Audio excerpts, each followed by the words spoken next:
Creel, Aoife and staff here, and also everyone at Custom House Studios, two doors east here. I'd like to welcome you this evening to this poetry reading and music event.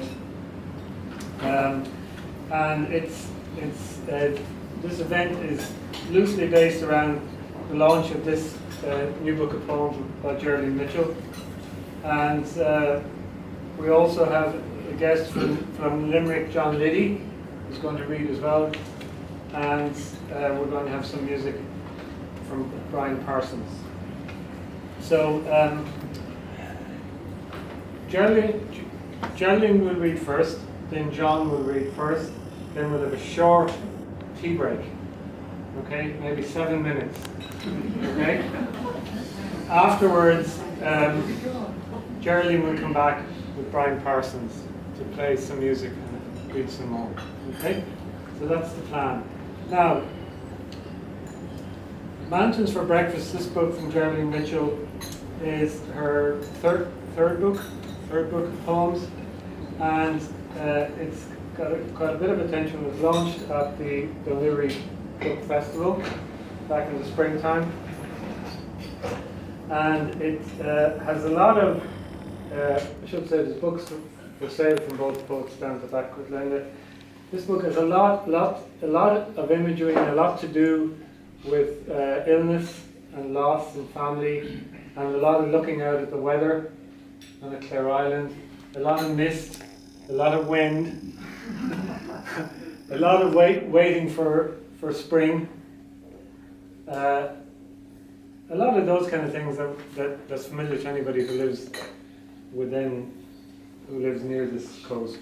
The weather is very important, and it's very important for Geraldine's work. John Liddy has been, as I said, he's been living in Spain for many years.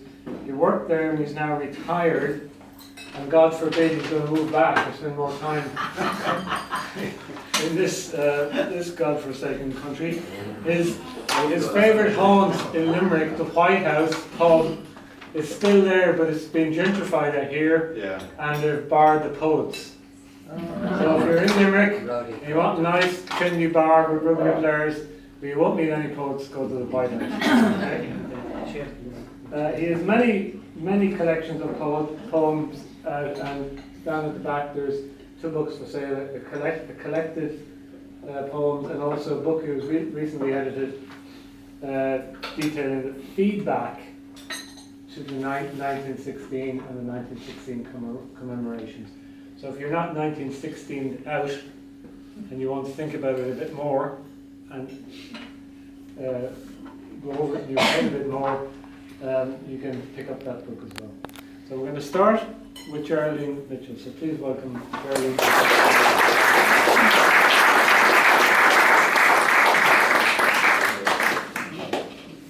Thank you, John. And I'd like to start by thanking John, not just for tonight, for introducing me, but just for his support for poetry events, and for being there down the road, and to thank Linda down the back, who's very kindly going to sell lots and lots of books.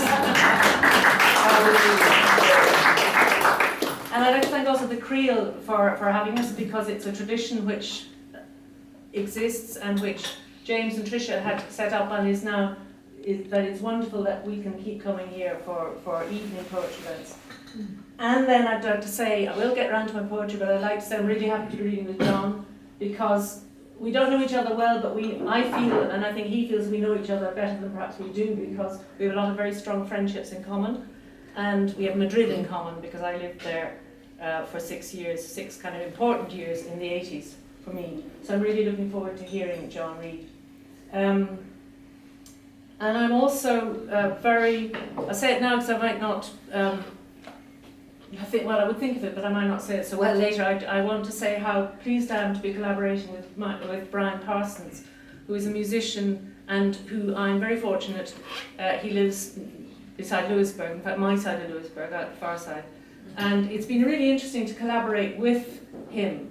It's the first time I've worked closely with another artist, though I have plans to work with a few visual artists, and I'm really looking forward to that too. But it's just a very interesting process, and so I hope you will all be sure to stay and enjoy Brian's the set we do together.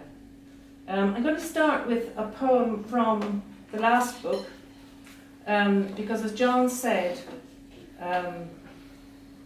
landscape and weather have become increasingly important.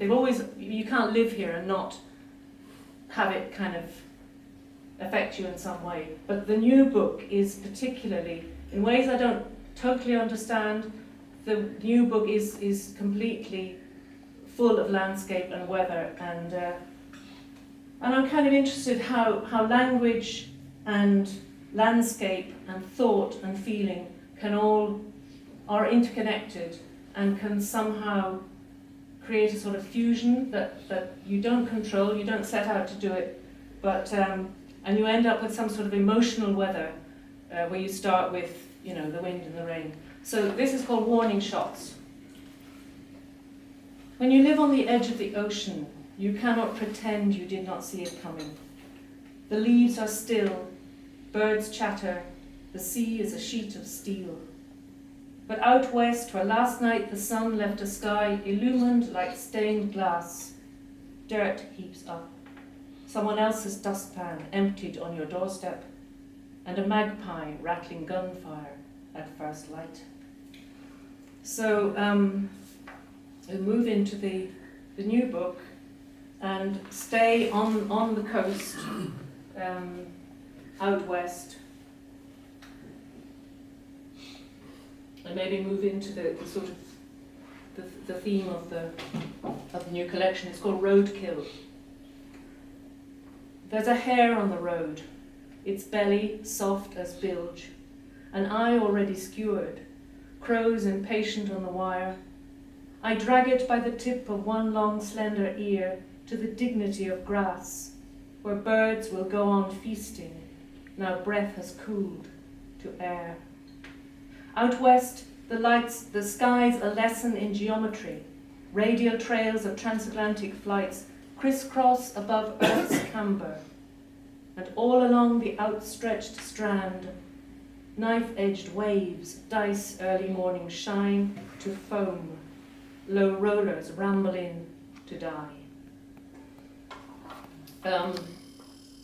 The book centres around issues of mortality, loss, in particular loss of memory, and as many of you here know who know me and are friends, my husband died in November 2015, and over the several years previously his memory had been disappearing, being sort of worn away somehow. So I'd like to read a poem that is specifically about him. He was a young boy during the Second World War. He had a really strong memory, a trauma which had marked him, in that when he was 9 he got peritonitis and was in a hospital in the East End of London during the Blitz, and it was touch and go whether the children in the hospital could be evacuated or not, and they finally got out in an ambulance during the bombing, and he had this memory of all the lights and the noise, and you remembered in the hospital the sound of shells falling on the hospital roof. So that was obviously a rather strong memory that he didn't forget. But also 10 years ago we were in Rome and he collapsed and had to go to hospital in an ambulance, and so that the image all through the poem is of the blue lights of an ambulance through glass, and I think the rest you will follow. There's just one thing I should say that I say at the very end of the poem, that I talk about his eyes wide with terror. Neil was somebody, I've never met anyone quite like him, who did not know fear. And I often think that the reason he did no fear was because of the war, and I've read this in other accounts of wars, that he was so terrified that he never needed to be frightened again, almost. The poem is called How the Body Remembers. Last night I was woken by a loose scrap of siren and found you face pressed to the night, watching some drama unfold on our road, cobalt strobing the silence. The way it lit up the street that September in Trastevere, washed over you blue after blue, where you lay among fag ends and chair legs until they lifted you onto a stretcher, and breath guttered back through your lungs as we lunged over cobbles in a language unknown to us, and you found yourself back in a 9-year-old body, careening through London's cacophony of sirens, bomb flares through blue glass, the city in flames, your eyes wide with terror, and me holding your hand. So I just wanted to read that one because although I don't consider the poems at all biographical, they obviously are based in experience, so I wanted to read that one. I'm going to read 5 poems which have to do with memory. Well, first of all, to say that the book is in 4 sections, which are sort of connected, and I like to think of them as, without sounding too pretentious, as like sort of 4 movements, because they do sort of follow one after the other. The second section is a diary piece, and it's kind of all of one piece, so it's quite long to read, so I'm actually not going to be reading from that this evening. But I'd like to read these 5 poems which have to do with memory and the brain, because the book is a lot about, as I think I already said, about memory in both senses, things we remember and the faculty of memory, which sadly so often gets lost. And so, as I say, I'll just read these 5, but it just, I often think about the fact that without memory we are nothing, or we are certainly less than what we are with memory. And ironically, the brain is also the one part of our anatomy that the least is known about. So the first poem is called Cephalalgia, which is just another fancy word for headache, really. So Cephalalgia. I am obsessed with all things cerebral, that is to say anything resembling a brain. Reeled into folds, folded into crevices, I dream of ruched camisoles, winding cloths, swaddles, and shrouds. I have developed a kitten's weakness for wool, balls that unspool into labyrinths, an attraction to circuit boards, tangles of fishing line, coiled snakes and smoke rings, worm casts at low tide, cephalopod mollusks, the cochlea in each of my cat's ears. All because the walnut lodged in my skull will not surrender the ink-soaked husk that hugs the grooved shell, that shelters the membrane, that papers the twin hemispheres, that make up the soft part, the sore heart of my head. Sneak.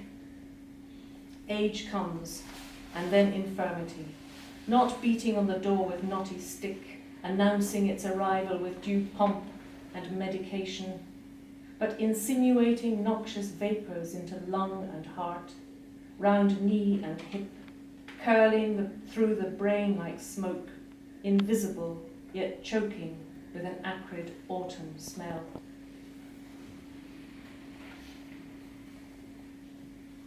Named. The sea was tame that afternoon, the hills radiant and clear. Once the word was out, it hung between us, drifted into boots and shoes, half-opened drawers. Inflated by our silence, it hardened into menace, squeezed up against the ceiling, pressed us back against the walls, forced its way underneath the chair you'd just sat down on. The word was out, a monster now in Tyrolean hat. I opened the front door, walked out on both of you. An orange sun floated into the baffled sea. I watched it go. Tell it, a curlew cried. Alzheimer's, I replied.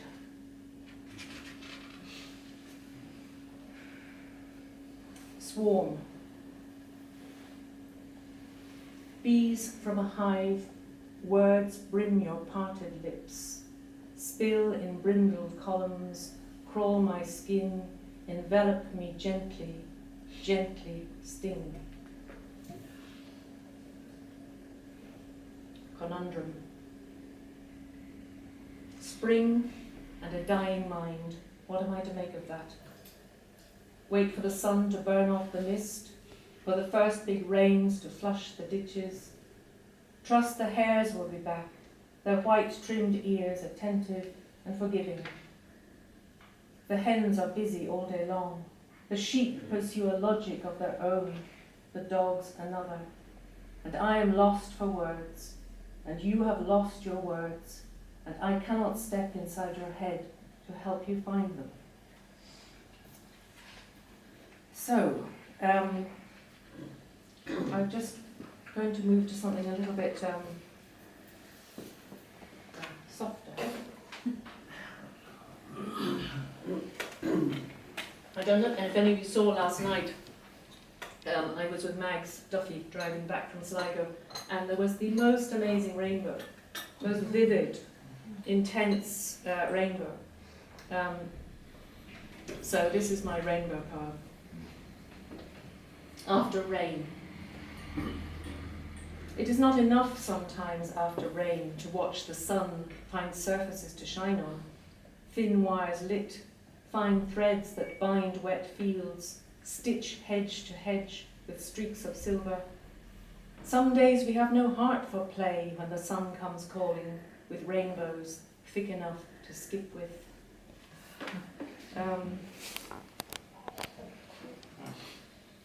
So, I'm going to move to the fourth final